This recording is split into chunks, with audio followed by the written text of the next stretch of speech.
My YouTube channel. दोस्तों आज बात करेंगे हम लोग यहाँ पे बीपीएससी का जो मतलब भौतिक विज्ञान है, विज्ञान का क्वेश्चन हम लोग यहाँ पे करेंगे। जितना भी क्वेश्चन अभी तक हुआ है एग्ज़ाम में पूछा गया है, जैसे 38 बीपीएससी से लेके 68 बीपीएससी तक, मतलब 1992 से लेकर 2022 ईस्वी तक जितना भी क्वेश्चन मतलब फिजिक्स का क्वेश्चन बनेगा, मतलब भौतिक विज्ञान का, आप सभी को इस वीडियो में मिलेगा। आप लास्ट तक वीडियो को देखते रहिए, मतलब बहुत ही हेल्पफुल रहेगा। अगर आप वर्तमान में किसी भी प्रतियोगिता परीक्षा का अगर तैयारी कर रहे हैं तो दोस्तों, वीडियो स्टार्ट करने से पहले आप सभी को सबसे पहले नमस्कार, सलाम, दुआ, प्रणाम। दोस्तों, एक चीज़ हमेशा याद रखना, लाइफ में तैयारी किसी भी चीज़ का अगर कर रहे हैं तो मतलब आपको मेहनत और जान जुनून के साथ पढ़ाई करना है, अन्यथा आपको सफलता प्राप्त नहीं होगा। पढ़ाई करना है तो लगन के साथ कीजिए, मन लगा कीजिए, तब आपको सफलता जरूर हासिल होगी। दोस्तों, तो चलिए फर्स्ट नंबर क्वेश्चन से हम लोग यहाँ पे स्टार्ट करते हैं। फर्स्ट नंबर क्वेश्चन है दोस्तों यहाँ पे, निम्न तत्वों में से किसमें न्यूट्रॉन नहीं होता है? पहला ऑप्शन है ऑक्सीजन, नाइट्रोजन, हाइड्रोजन, तांबा। तो निम्न में से किसमें न्यूट्रॉन नहीं होता? हाइड्रोजन में जो होता है दोस्तों न्यूट्रॉन नहीं पाया जाता है। First number question number first के बाद क्वेश्चन नंबर सेकंड के बारे में बात करेंगे हम लोग यहाँ पे। एंगस्ट्रॉम इकाई किसका है? मतलब तरंग दैर्घ्य का, ऊर्जा की, आवृत्ति का, वेग का। एंगस्ट्रॉम जो इकाई होता है तरंग दैर्घ्य की इकाई होता है। किसका इकाई होता है? तरंग दैर्घ्य की इकाई होता है। क्वेश्चन नंबर 2 के बाद क्वेश्चन नंबर 3 के बारे में बात कर लेते हैं हम लोग यहाँ पे। प्रकाश वर्ष की किसकी इकाई है? मतलब समय की, गति की, दूरी की, प्रकाश की तीव्रता की। जो प्रकाश वर्ष जो इकाई है दोस्तों यहाँ पे दूरी की इकाई। किसकी इकाई है? दूरी की इकाई है। 3 के बाद क्वेश्चन नंबर 4 के बारे में बात कर लेते हैं हम लोग यहाँ पे। आवृत्ति को मापा जाता है, किसके द्वारा मापा जाता है? हर्ट्ज में, मीटर प्रति सेकंड में, रेडियन में, वॉट में। तो आवृत्ति को मापने का जो यंत्र है दोस्तों हर्ट्ज के द्वारा मापा जाता है। क्वेश्चन नंबर 4 के बाद क्वेश्चन नंबर 5 के बारे में बात करेंगे। क्वेश्चन नंबर 5, घड़ी में प्रयोग होने वाली कार्टस क्रिस्टल होते हैं, मतलब किस चीज़ का बना होता है? सोडियम सिलिकेट का, सिलिकॉन डाइऑक्साइड का, जर्मेनियम ऑक्साइड का, टाइटेनियम डाइऑक्साइड का। जो घड़ी में जो प्रयोग होने वाले जो कार्टस जो क्रिस्टल होता है दोस्तों वो सिलिकॉन डाइऑक्साइड का बना होता है। किसका? सिलिकॉन डाइऑक्साइड का। मतलब 5 का बी नंबर आंसर हो जाएगा यहाँ पे। 5 के बाद क्वेश्चन नंबर 6 के बारे में बात करेंगे हम लोग यहाँ पे। हर्ट्ज में क्या मापा जाता है? आप सभी को पता है, पिछले क्वेश्चन में इसको भी कर लिए हैं। पहला ऑप्शन है जैसे आवृत्ति है यहाँ पे, दूसरा ऊर्जा है यहाँ पे, तीसरा उष्मा, चौथा गुणवत्ता है। जो हर्ट्ज में मापा जाता है आवृत्ति को मापा जाता है। किसको? आवृत्ति को। मतलब 6 का ए नंबर आंसर हो जाएगा यहाँ पे। 6 के बाद क्वेश्चन नंबर 7 के बारे में बात कर लेते हैं हम लोग यहाँ पे। विद्युत शक्ति की इकाई क्या है? एम्पियर, वोल्ट, कूलम, वाट। विद्युत शक्ति का दोस्तों इसका मतलब एसआई मात्रक जो होता है वाट होता है। क्या होता है? वाट। और विभवांतर का एसआई मात्रक वोल्ट, और विद्युत धारा का एसआई मात्रक एम्पियर जो होता है। आवेश का कूलम होता है। आप सभी को ध्यान रखना। 7 का डी नंबर आंसर हो जाएगा यहाँ पे। क्वेश्चन नंबर 8 के बारे में बात कर लेते हैं हम लोग यहाँ पे। दृश्य स्पेक्ट्रम के तरंग दैर्घ्य की सीमा कितना होता है? जो दृश्य मतलब हम लोग दिखाई देता है 1300 स्पेक्ट्रम, 19 से लेकर 1900 स्पेक्ट्रम तक, और 1900 से लेकर 7600, और 7800 से लेकर 8200, और 8500 से लेकर 9800। तो इसका आंसर हो जाएगा 3900 से लेकर 7600। इसका दृश्य स्पेक्ट्रम होता है जो मतलब हम लोग को दिखाई देता है। क्वेश्चन नंबर 8 के बाद क्वेश्चन नंबर 9। क्वेश्चन नंबर 9 के बारे में बात कर लें। सौर विकिरण निम्न में से किस प्रास में दिखता है? पहला है 100 से 400 नैनोमीटर, दूसरा है 400 से 700 नैनोमीटर, तीसरा यहाँ पे 740 से 10,000 नैनोमीटर, और चौथा इनमें से कोई नहीं। तो इसका आंसर हो जाएगा जो सौर विकिरण निम्न में से प्रास में दिखता है, जो इसका आंसर हो जाएगा 9 का बी नंबर आंसर हो जाएगा यहाँ पे। 400 से लेकर 900 नैनोमीटर हो जाएगा इसका आंसर। क्वेश्चन नंबर 10, आर्द्रता किस उपकरण से नापी जाती है? पहला ऑप्शन है हाइड्रोमीटर, दूसरा है हाइग्रोमीटर, तीसरा है पैरोमीटर, चौथा है लेक्टोमीटर। तो इसमें 10 का आंसर होगा दोस्तों हाइग्रोमीटर के द्वारा जो है आर्द्रता को मापी जाती है। एक चीज़ दोस्तों और हमेशा मतलब एक चीज़ हमेशा ध्यान में रखना है, अगर आपको मतलब जैसे वीडियो मतलब थोड़ा सा स्लो लग रहा है तो या तो स्पीड करके आप देख सकते हैं, मतलब स्पीड फास्ट में बाद में वीडियो देख सकते हैं, क्यों? ताकि आपको बोर फील ना हो दोस्तों, आप स्पीड करके भी वीडियो देख सकते हैं। क्वेश्चन नंबर 10 के बाद क्वेश्चन नंबर 11, दाब की एसआई मात्रक क्या होता है? मतलब इकाई क्या है? पहला है न्यूटन वर्ग मीटर स्क्वायर वर्ग मीटर, दूसरा है न्यूटन मीटर, तीसरा है न्यूटन, चौथा है न्यूटन प्रति मीटर। दो दाब का इकाई होता है न्यूटन वर्ग मीटर होता है। क्या होता है? न्यूटन। 11 का ए नंबर आंसर। 11 के बाद क्वेश्चन नंबर 12 के बारे में बात कर लेते हैं हम लोग यहाँ पे। दाब का एसआई मात्रक क्या है? पहला किग्रा प्रति वर्ग सेंटीमीटर, दूसरा है किग्रा प्रति सेंटीमीटर, तीसरा है यहाँ पे किग्रा मिलीमीटर, चौथा है किग्रा प्रति घन मीटर सेंटीमीटर, और चौथा इनमें से पांचवा इनमें से एक से अधिक इनमें से कोई नहीं। तो इसका आंसर हो जाएगा यहाँ पे ई नंबर आंसर हो जाएगा, 12 का ई नंबर आंसर। क्वेश्चन नंबर 12 के बाद क्वेश्चन नंबर 13 के बारे में बात करेंगे। निम्नलिखित में से कौन सी अदिश राशि है? पहला ऑप्शन है बल, दूसरा है दाब, तीसरा है वेग, चौथा है त्वरण। तो इसका निम्नलिखित में जो अदिश राशि है दोस्तों, दाब जो है एक अदिश राशि है दोस्तों। ये देख सकते हैं क्वेश्चन 65 बीपीएससी में प्री 2009 ईस्वी में पूछा गया कि अब 2019 ईस्वी में। 13 के बाद क्वेश्चन नंबर 14 के बारे में बात करते हैं। निम्नलिखित में से किस राशि का मात्रक नहीं है? प्रतिबल, बल, विकृति, दाब। जो निम्नलिखित में जो राशि का मात्रक नहीं है, विकृति जो है राशि का मात्रक नहीं होता है। 14 का सी नंबर आंसर हो जाएगा यहाँ पे। 14 के बाद क्वेश्चन नंबर 15 के बारे में बात कर लेते हैं हम लोग यहाँ पे।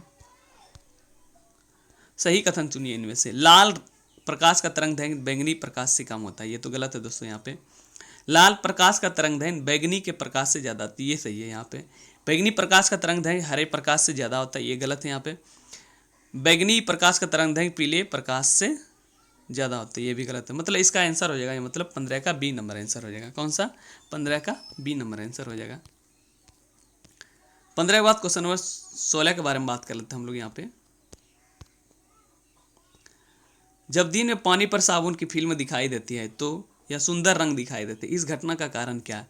पहला ऑप्शन है प्रकाश का अपविवर्तन, दूसरा है प्रकाश का आवर्तन, तीसरा प्रकाश का ध्रुवीकरण, चौथा प्रकाश का व्यक्तीकरण। तो मतलब इसका आंसर हो जाएगा यहाँ पे 16 का डी नंबर आंसर हो जाएगा। कौन सा? 16 का डी नंबर आंसर हो जाएगा। क्वेश्चन नंबर 16 के बाद क्वेश्चन नंबर 17 के बारे में बात कर लेते हैं। एक परमाणु के केंद्र का धनावेशित हिस्सा क्या कहलाता है? जो पहला ऑप्शन है प्रोटॉन, दूसरा है न्यूट्रॉन, तीसरा इलेक्ट्रॉन, चौथा है न्यूक्लियस। तो इसका हो जाएगा 17 का डी नंबर आंसर हो जाएगा। कौन सा? डी नंबर आंसर हो जाएगा। जो एक परमाणु के केंद्र का धनावेशित जो हिस्सा होता है न्यूक्लियस होता है। 17 के बाद क्वेश्चन नंबर 18।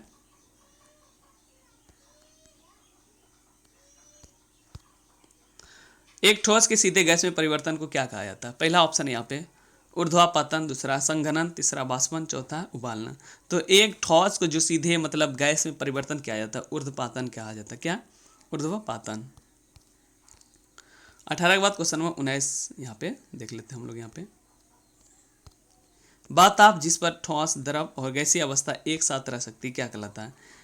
क्वथनांक, गलनांक, हिमांक, त्रिक बिंदु। तो इसका आंसर हो जाएगा यहाँ पे त्रिक बिंदु हो जाएगा, क्योंकि बता जो जिस बिंदु पर ठोस, द्रव और गैस अवस्था सभी के रूप में रह सकता है तो उसको त्रिक बिंदु के रूप में जाना जाता है। मतलब 19 का डी नंबर आंसर हो जाएगा यहाँ पे।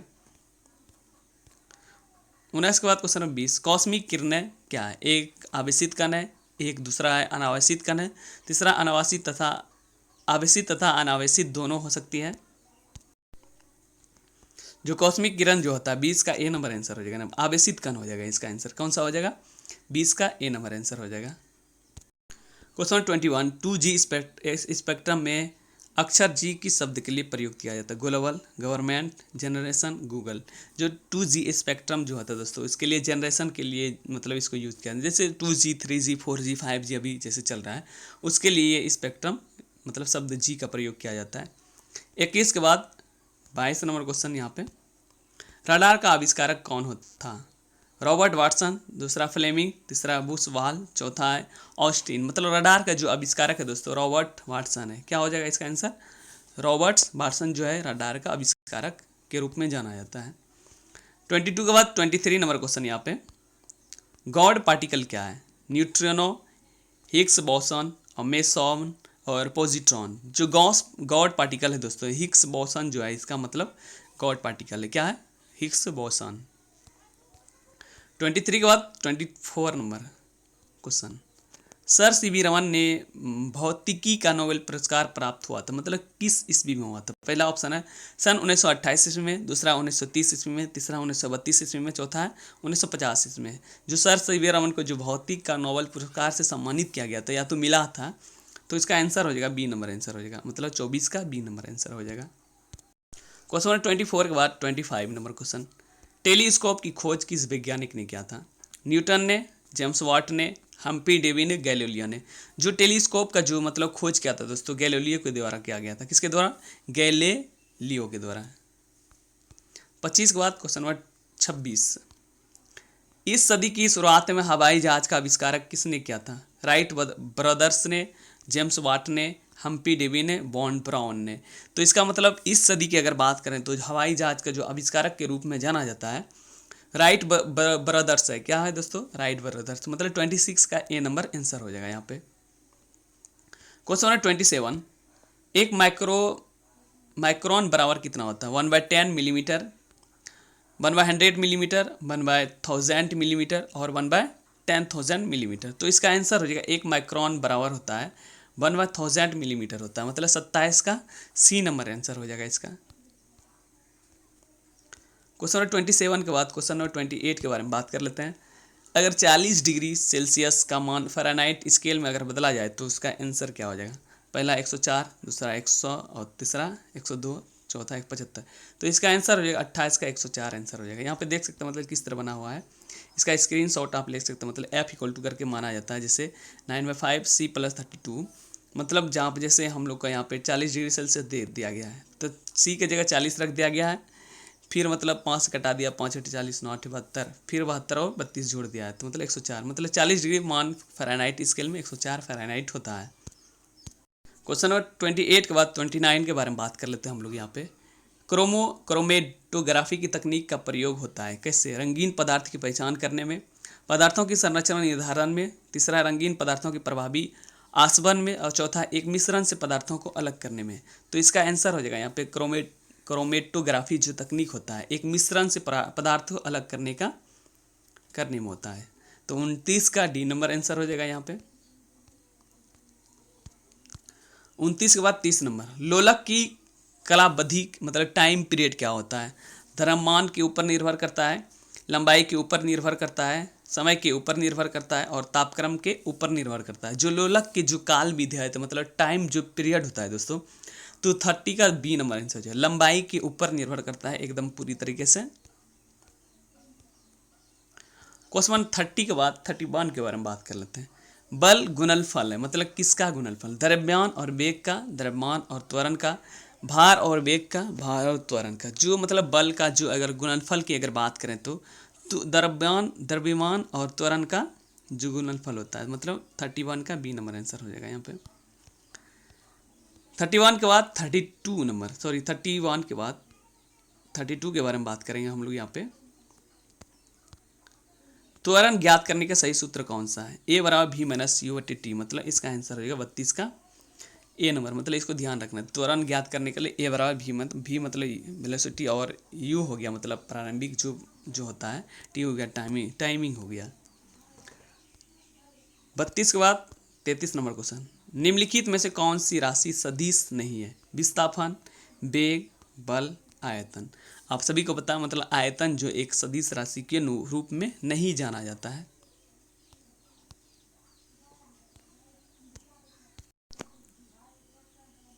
Question number 34। पदार्थ के संवेग और वेग के अनुपात से कौन सी भौतिक राशि प्राप्त की जाती है? जो पदार्थ के संवेग और वेग के अनुपात से कौन सी भौतिक राशि प्राप्त किया जाता है? पहला है वेग, दूसरा त्वरण, तीसरा है द्रव्यमान, चौथा है बल। तो इसका आंसर है द्रव्यमान प्राप्त किया जाता है। कौन सा? जो मतलब संवेग और वेग के अनुपात से द्रव्यमान प्राप्त किया जाता है। 34 का सी नंबर आंसर। 34 के बाद 35 नंबर क्वेश्चन। 1 किलोमीटर दूरी का तत्व भार क्या है? मतलब आप सोच सकते हैं दोस्तों कितना इजी क्वेश्चन पूछा गया। 1 किलोमीटर दूरी बराबर कितना? 1000 मीटर होता है, आप सभी को पता है। 35 का सी नंबर आंसर। 1 पिकोग्राम बराबर होता है मतलब 10⁻⁻6 ग्राम के। बी नंबर है 10⁻⁻9 ग्राम के। 3 नंबर है 10⁻⁻12 ग्राम के और 4 नंबर है 10⁻⁻15 ग्राम के। तो मतलब 1 पिकोग्राम होता है 10⁻⁻12 ग्राम होता है। मतलब 36 का सी नंबर आंसर हो जाएगा यहाँ पे। अब 37 नंबर क्वेश्चन के बारे में बात कर लेते हैं हम लोग यहाँ पे। आप एक लिफ्ट में खड़े हैं, लिफ्ट के फर्श पर आपके भार द्वारा लग रहा बल मतलब कितना होता है? लिफ्ट के 9.8 मीटर प्रति सेकेंड स्क्वायर के त्वरण से नीचे आते समय 0 होता है। मतलब इसका आंसर हो जाएगा बी नंबर आंसर हो जाएगा। इसको ध्यान में रखना दोस्तों। इसका 37 का बी नंबर आंसर हो जाएगा यहाँ पे। क्वेश्चन नंबर 38, यदि एक पंख, एक रबर की गेंद और एक लकड़ी की गेंद निर्वात में एक समान ऊंचाई से स्वतंत्रता पूर्वक एक साथ गिर रहे तो कौन सबसे पहले गिरेगा? पंख सबसे पहले जमीन पर पहुंच जाएगा? नहीं दोस्तों, रबर की गेंद सबसे पहले जमीन पर पहुंचेगी, लकड़ी की गेंद सबसे पहले जमीन पर पहुंचेगी, तीनों एक साथ पहुंचेगी। मतलब निर्वात की अगर बात करें दोस्तों, मतलब किसी भी चीज़ को आप गिराएंगे तो तीनों एक साथ ही मतलब गिरेगा, तीनों एक साथ गिरेगा। मतलब इसका डी नंबर आंसर हो जाएगा यहाँ पे। 38 के बाद 39 नंबर क्वेश्चन, वायु में ध्वनि तरंग होती है, तिरछी होती है, अनुदैर्घ्य होता है, विद्युत चुंबकीय होता है, ध्रुवीकृत होता है, उपयुक्त में से कोई नहीं, उपयुक्त में से एक से अधिक। जो वायु में जो ध्वनि होता है दोस्तों, अनुदैर्घ्य होता है। क्या होता है? अनुदैर्घ्य के रूप में जाना जाता है। 39 के बाद 40 नंबर क्वेश्चन,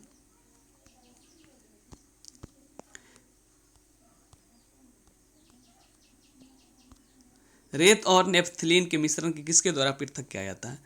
मतलब ऊर्ध्वापतन, मतलब इसका इंग्लिश है सब्लिमेशन। दूसरा है आसवन, डिस्टिलेशन। मतलब सी नंबर है क्रोमेटोग्राफी। चौथा है आंशिक आसवन। तो इसका आंसर है रेत और नेपथलीन को जो मतलब अलग किया जाता है मिश्रण को, ऊर्ध्वापतन के द्वारा अलग किया जाता है। 40 के बाद 41 नंबर क्वेश्चन, विद्युत शक्ति की इकाई क्या होता है? एम्पियर, वोल्ट, कूलम, वाट। तो विद्युत शक्ति का आप सभी को पता है वाट आंसर होता है। किसका आंसर? विद्युत शक्ति का ऐसा मात्रक वाट होता है। मतलब 41 का D number answer. Question number 42, मतलब 41 के बाद 42, निम्नलिखित में से कौन सा सुमेलित नहीं है? पहला है वोल्ट, मतलब विभवांतर, इसका ऐसा मात्रक होता है। एमीटर मतलब विद्युत धारा, पेंटुसियोमीटर विद्युत वाहक बल, और गैल्वेनोमीटर विद्युत प्रतिरोध, और इनमें से कोई नहीं, इनमें से एक से अधिक। तो इसका आंसर हो जाएगा जो सुमेलित नहीं है दोस्तों, यहाँ पे डी नंबर इसका आंसर हो जाएगा। कौन सा? डी नंबर इसका आंसर हो जाएगा। 42 का डी नंबर आंसर हो जाएगा। 42 के बाद 43 नंबर क्वेश्चन, टरबाइन एवं डायनमो से बिजली प्राप्त करने में किस ऊर्जा को विद्युत ऊर्जा में परिवर्तित करते हैं? पहला है रासायनिक ऊर्जा, दूसरा है सौर ऊर्जा, तीसरा है मैकेनिकल ऊर्जा, चौथा मैग्नेटिक ऊर्जा। मतलब जो टरबाइन एवं डायनमो से जो बिजली प्राप्त करने में ऊर्जा को विद्युत ऊर्जा में परिवर्तित किया जाता है, किसके द्वारा? मैकेनिकल ऊर्जा के द्वारा परिवर्तित किया जाता है। किसके द्वारा? 43 का सी नंबर। 43 के बाद क्वेश्चन नंबर 44, 100 वाट का बिजली का बल्ब यदि 10 घंटे जले तो बिजली खर्च कितना होगा? तो 1 यूनिट होगा, मतलब 1 इकाई होगा। मतलब 100 वाट का मतलब बिजली का बल्ब यदि 10 घंटा जले, मतलब 100 वाट का अगर जलेगा 10 घंटा, तब 1 यूनिट मतलब खर्चा होगा। सोच सकते हैं। क्वेश्चन नंबर 44 के बाद क्वेश्चन नंबर 45, दो समांतर प्रतिरोध वाले सर्किट का कुल प्रतिरोध 1.403 किलो ओम है, और यदि एक प्रतिरोध का मान 2.0 किलो ओम है तो दूसरे प्रतिरोध का मान कितना होगा? तो 45 का आंसर होगा डी नंबर, 4.70 किलो ओम हो जाएगा इसका आंसर। 46, एक सामान्य शुष्क सेल में विद्युत अपघटय होता है, मतलब जस्ता, सल्फ्यूरिक अम्ल, अमोनिया क्लोराइड, मैग्नीज डाइऑक्साइड। एक जो सामान्य शुष्क सेल में जो विद्युत अपघटय होता है, जो अमोनियम क्लोराइड होता है, क्या होता है? इसका आंसर हो जाएगा सी नंबर, 46 का सी नंबर आंसर हो जाएगा यहाँ पे। डायनमो क्या है? विद्युत ऊर्जा को गतिज ऊर्जा में बदलता है। दूसरा यांत्रिक ऊर्जा को विद्युत ऊर्जा में परिवर्तित करता है। तीसरा विद्युत ऊर्जा को यांत्रिक ऊर्जा में परिवर्तित करता है। चौथा है यांत्रिक ऊर्जा को उत्पन्न करता है। तो 47 का बी नंबर आंसर हो जाएगा यहाँ पे। और यांत्रिक ऊर्जा को विद्युत ऊर्जा में परिवर्तित किया जाता है, किसके द्वारा? डायनमो के द्वारा। मतलब 47 का बी नंबर आंसर हो जाएगा यहाँ पे।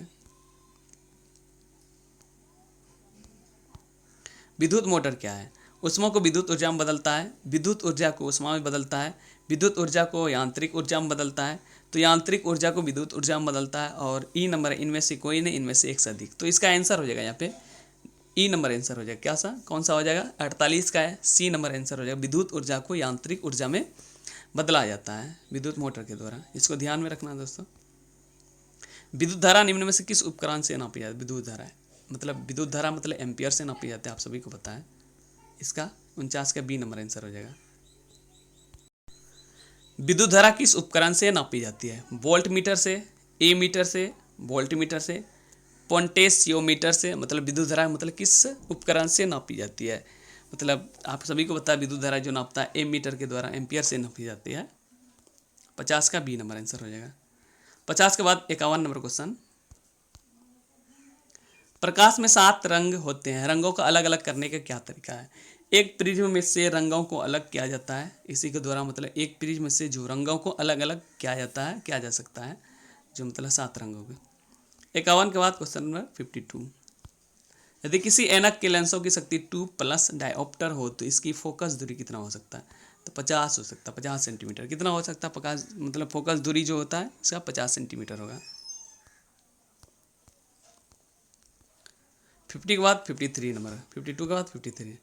चुंबकीय सुई किस तरह संकेत करता है? पूर्व, पश्चिम, उत्तर, आकाश।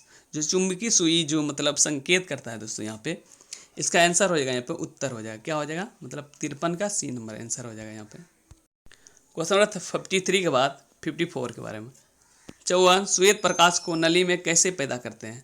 तांबे के तार को गर्म करके, तंतु को गर्म करके, परमाणु को उत्तेजित करके, अणुओं को दोलित करके। मतलब श्वेत प्रकाश को जो नली में मतलब कैसे प्राप्त किया जाता है, मतलब पैदा किया? तंतु को गर्म करके। कैसे? तंतु को गर्म करके। आइंस्टीन को नोबेल प्राइज किस कार्य पर मिला था? आपेक्षिकता के लिए, और बोस आइंस्टीन संघनन के लिए, संहति एवं ऊर्जा की तुल्यता के लिए, प्रकाश विद्युत प्रभाव के लिए। तो इसका आइंस्टीन को जो नोबेल पुरस्कार दिया गया था, नोबेल प्राइज दिया गया था, उसको प्रकाश विद्युत प्रभाव के लिए दिया गया था। मतलब 55 का डी नंबर आंसर हो जाएगा यहाँ पे। 55 के बाद 57 के बारे में बात कर लेते हैं। विद्युत उत्पन्न करने के लिए कौन सी धातु को उपयोग होती है? यूरेनियम, लोहा, तांबा, एल्युमिनियम। जो विद्युत उत्पन्न करने के लिए जो मतलब धातु का प्रयोग किया जाता है, उसके लिए यूरेनियम मतलब धातु का प्रयोग किया जाता है। कौन सा धातु? यूरेनियम। 56 का ए नंबर आंसर। 56 के बाद 57 नंबर क्वेश्चन। कमरे को ठंडा किया जा सकता है, मतलब कैसे किया जा सकता है? पानी की बहने से, संपीड़ित गैस को छोड़ने से, रसोई गैस से, और ठोस को पिघलाने से। जो मतलब कमरे को ठंडा मतलब किया जाता है संपीड़ित गैस को छोड़ने पर। संपीड़ित अगर गैस छोड़ेंगे दोस्तों, उसके द्वारा मतलब कमरे को ठंडा किया जा सकता है। मतलब 57 का बी नंबर आंसर हो जाएगा यहाँ पे। 57 के बाद 58 नंबर क्वेश्चन। आमतौर पर सुरक्षा फ्यूज लगाने के लिए प्रयोग होने वाला तार किस पदार्थ का बना होता है? टीन का, सीसा का, निकेल का, टीन और शीशे के एक मिश्र धातु का। जो मतलब फ्यूज लगाने का जो तार का उपयोग किया जाता है, टीन और शीशे का तार का उपयोग किया जाता है। क्वेश्चन नंबर 58 के बाद 59। निम्न में से कौन सा उष्मा का सबसे अधिक कुचालक है? उष्मा का सबसे अधिक कुचालक है। पहला आंसर हो जाएगा यहाँ पर ऑप्शन तांबा, दूसरा शीशा, तीसरा पारा, चौथा जस्ता। जो मतलब उष्मा का सबसे अधिक कुचालक की अगर बात करें तो पारा इसका आंसर हो जाएगा। क्या हो जाएगा? पारा। 59 का सी नंबर।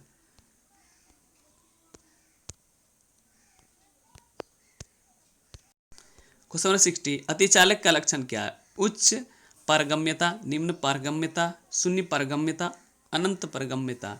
तो अतिचालक का जो लक्षण होता है शून्य पारगम्यता होता है। 60 का सी नंबर आंसर। 60 के बाद 61 क्वेश्चन नंबर। गर्म करने पर एक अर्धचालक का प्रतिरोध क्या होता है? बढ़ता है, घटता है, वही रहता है, पहले बढ़ता है और फिर घटता है। तो इसका आंसर हो जाएगा मतलब अर्धचालक का जो, तो इसका आंसर हो जाएगा घटता है। गर्म करने पर एक अर्धचालक का प्रतिरोध घटता है। क्वेश्चन नंबर 61 के बाद 62। ठंडक के दिनों में लोहे के गुटके और लकड़ी गुटकों को प्राप्त काल छुए तो लोहे का गुटका ठंडा लगता है, क्योंकि? पहला ऑप्शन है लोहे के गुटके का ताप लकड़ी के गुटके से कम होता है। दूसरा ऑप्शन है लकड़ी की तुलना में लोहा का उष्मा अच्छा चालक होता है। तो इसका आंसर 62 का बी नंबर आंसर हो जाएगा यहाँ पे।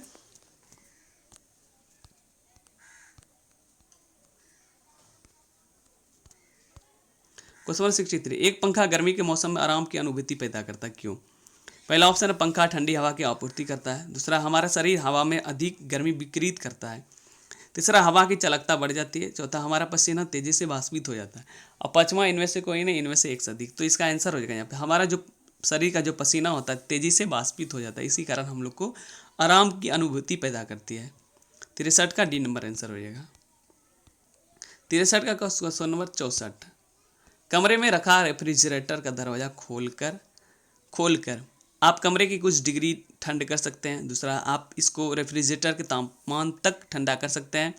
तीसरा, आप अंततः कमरे को थोड़ा गर्म कर सकते हैं, और आप कमरे को ना तो गर्म कर सकते हैं ना ही ठंडा।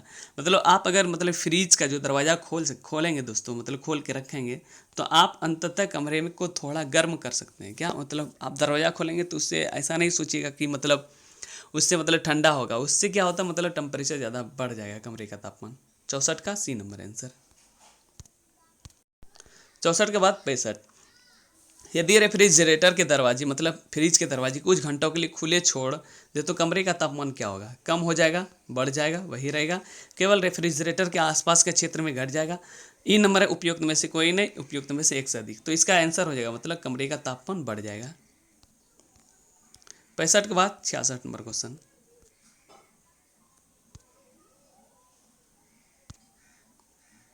निम्नलिखित में से गलत कथन चयन करिए। पहला ऑप्शन, कपास गर्मियों के कपड़े में उपयोग के लिए उपयुक्त है क्योंकि यह नमी को अवशोषित करता है। दूसरा ऑप्शन, सीढ़ी बनाने के लिए पॉलीकार्बोनेट का उपयोग किया जाता है। तीसरा, एक्रिलिक को कृत्रिम रेशा भी कहा जाता है क्योंकि यह कपास से तैयार होता है लेकिन रेशम की तरह चमकता है। चौथा, टेफ्लॉन का उपयोग नॉन स्टिक रसोई के सामान की कोटिंग के लिए किया जाता है। तो इसका आंसर हो जाएगा यहाँ पे सी नंबर आंसर हो जाएगा यहाँ पे।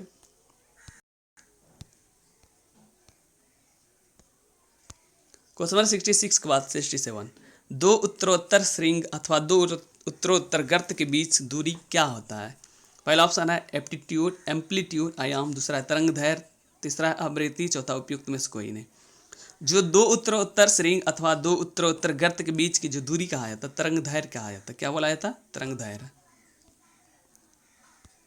67 के बाद 68 नंबर क्वेश्चन, जब प्रकाश एक माध्यम से दूसरे माध्यम में जाता है तो निम्न में से कौन सी नहीं बदलती है? वेग की गति, तरंग दैर्घ्य, आवृत्ति, अपवर्तनांक। जब दोस्तों मतलब प्रकाश एक माध्यम से दूसरे माध्यम से जाती है तो मतलब आवृत्ति कभी नहीं बदलती। क्या? आवृत्ति नहीं बदलती है। क्वेश्चन नंबर 68 के बाद 69, पढ़ने में काम आने वाले ग्लास लेंस किस प्रकार लेंस से बनते हैं? मतलब अवतल लेंस, उत्तल लेंस, साधारण, ए और बी। मतलब इसका आंसर हो जाएगा उत्तल लेंस। जो मतलब पढ़ने में काम आने वाला जो लेंस होता है उत्तल लेंस बनता है। 59 का बी नंबर है। यहाँ क्वेश्चन नंबर 70 के बारे में बात करेंगे हम लोग यहाँ पे। दर्पण के सामने खड़े एक व्यक्ति को अपना प्रतिबिंब अपने से बड़ा लगता है तो इसका तात्पर्य है कि दर्पण का किस प्रकार है? पहला अवतल, दूसरा समतल, तीसरा उत्तल, चौथा बेलनाकार के साथ बाहर की तरफ उभरे हुए, चौथा इनमें से कोई नहीं। तो इसका आंसर हो जाएगा यहाँ पे 70 का ए नंबर, अवतल दर्पण है। 70 के बाद 71 नंबर क्वेश्चन, ध्वनि का वायु में वेग अनुमानतः कितना? 10 किलोमीटर प्रति सेकेंड, दूसरा है 330 मीटर प्रति सेकेंड, तीसरा 10 मील प्रति मिनट, चौथा 3 × 10⁻10 सेंटीमीटर प्रति सेकेंड। तो इसका आंसर हो जाए ध्वनि का जो वायु में अनुमानतः जो मतलब चाल होता है 330 मीटर प्रति सेकेंड होता है। 71 का बी नंबर आंसर। 71 के बाद क्वेश्चन नंबर 72, प्रकाश विकिरणों की प्रकृति होती कैसा? तरंग के समान, कण के समान, तरंग एवं कण दोनों के समान, चौथा है तरंग एवं कण किसी के समान नहीं। मतलब प्रकाश के जो विकिरणों की प्रकृति जो होती है तरंग एवं कण के दोनों के समान होता है। तरंग एवं कण के दोनों के समान होता है, मतलब 72 का सी नंबर होता है। 73 का क्वेश्चन नंबर 73 के बारे में जान लेते हैं हम लोग यहाँ पे। आकाश नीला लगता है क्यों? लघु तरंग दीर्घ तरंगों की अपेक्षा वायुमंडल द्वारा अधिक प्रकीर्णन होती है। मतलब 73 का बी नंबर आंसर हो जाएगा यहाँ पे।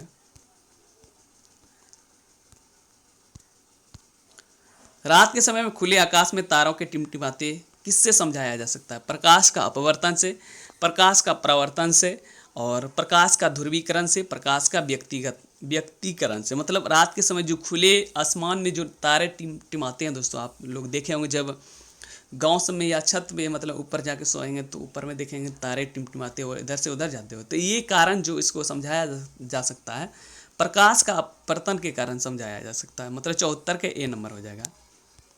74 के बाद क्वेश्चन नंबर 75, पानी का घनत्व अधिकतम कितना होता है? 100 डिग्री सेल्सियस पर, 4 डिग्री सेल्सियस पर, 0 डिग्री सेल्सियस पर और -4 डिग्री सेल्सियस पर। जो पानी का घनत्व होता है दोस्तों 4 डिग्री सेल्सियस पर होता है। कितना पे? पानी का जो घनत्व होता है 4 डिग्री सेल्सियस पे होता है। मतलब 75 का B number answer.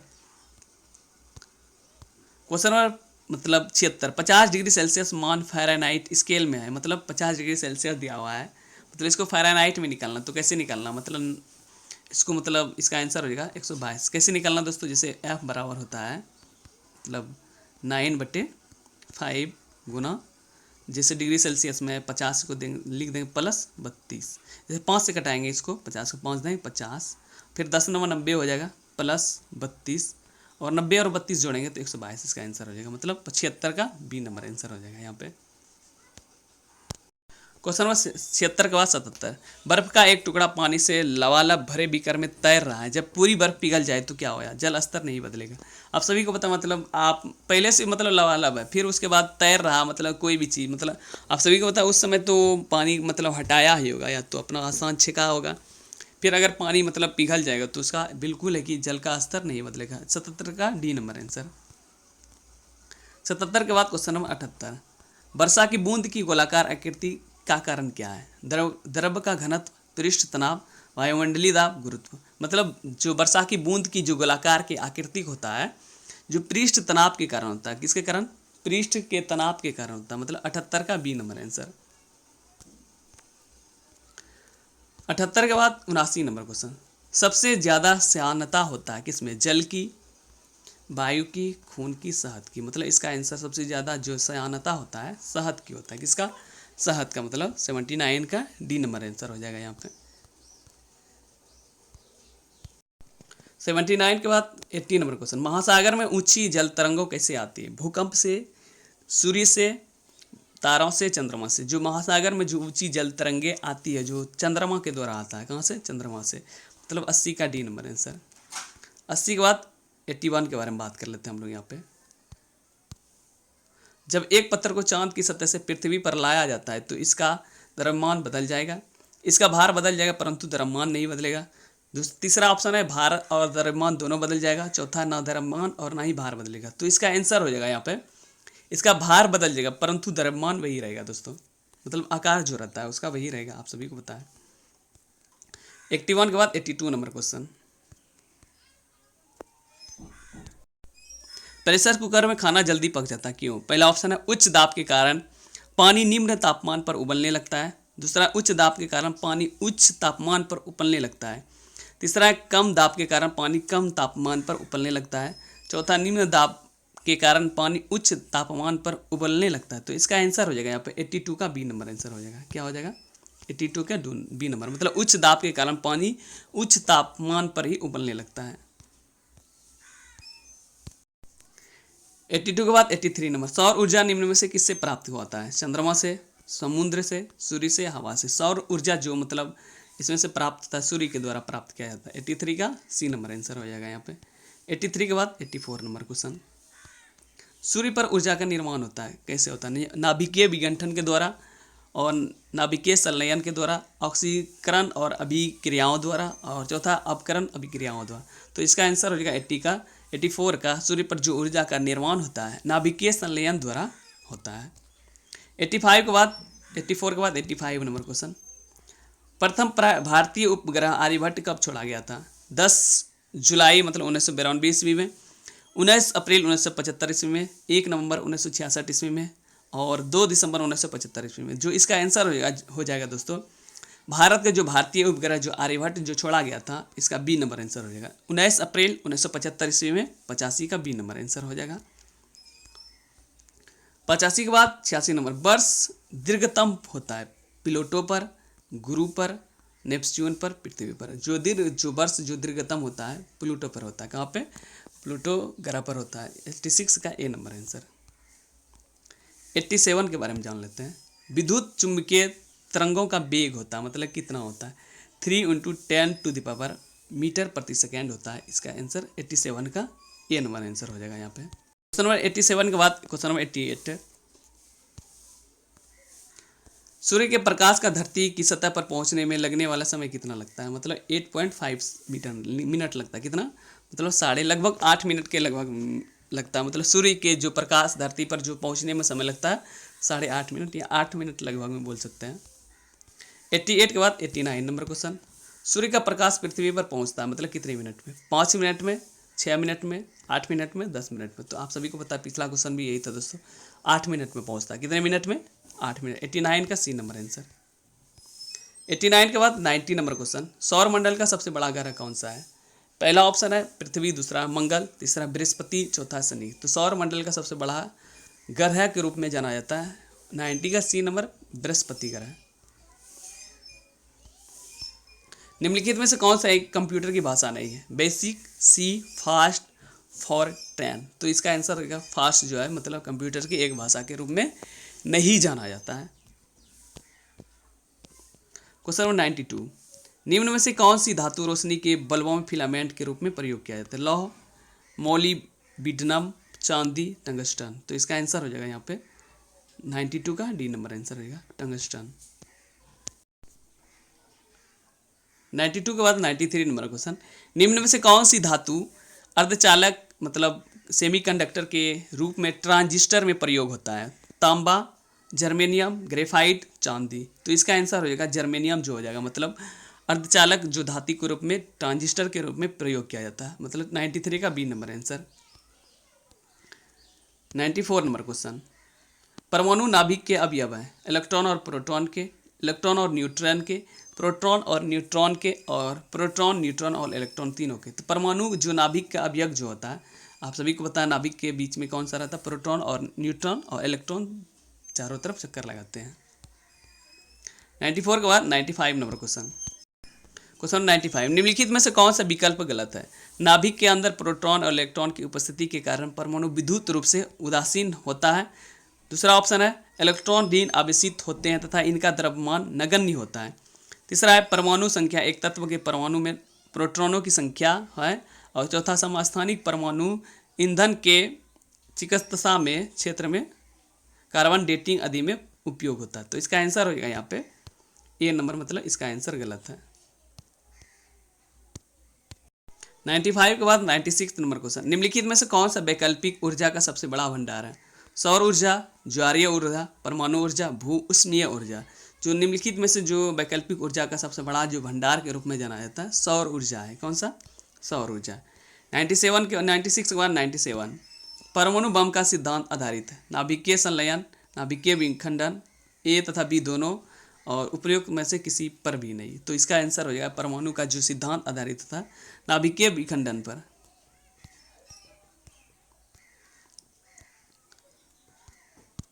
Hydrogen bomb किसके सिद्धांत पर आधारित है? नियंत्रित संलयन प्रतिक्रिया पर, अनियंत्रित संलयन प्रतिक्रिया पर, नियंत्रित विखंडन प्रतिक्रिया पर, अनियंत्रित विखंडन प्रतिक्रिया पर। तो इसका आंसर हो जाएगा 98 का बी नंबर आंसर हो जाएगा, मतलब अनियंत्रित संलयन प्रतिक्रिया पे 98 का बी। 99 के बारे में जान लेते हैं हम लोग यहाँ पे।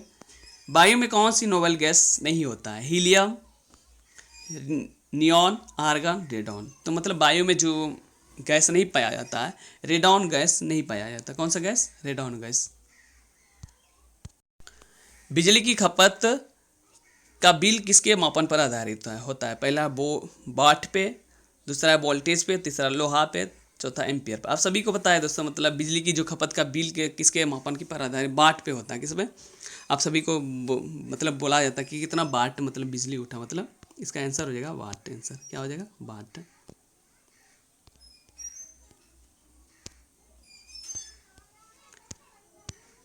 क्वेश्चन नंबर 101, निम्नलिखित में से सबसे भारी धातु कौन है? तांबा, यूरेनियम, एल्युमिनियम, चांदी। तो इसका आंसर हो जाएगा यहाँ पे यूरेनियम, जो है इसका सबसे ज़्यादा भारी धातु के नाम से भी जाना जाता है।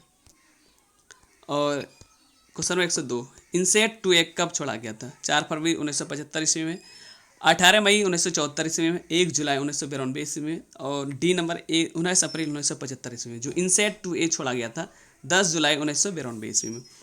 तो दोस्तों यहाँ पे हम लोग सबका सभी मतलब फिजिक्स का क्वेश्चन मतलब खत्म हो गया। मतलब फिजिक्स के बाद हम लोग रसायन शास्त्र अगले वीडियो में आप सभी को प्रोवाइड कर दूंगा।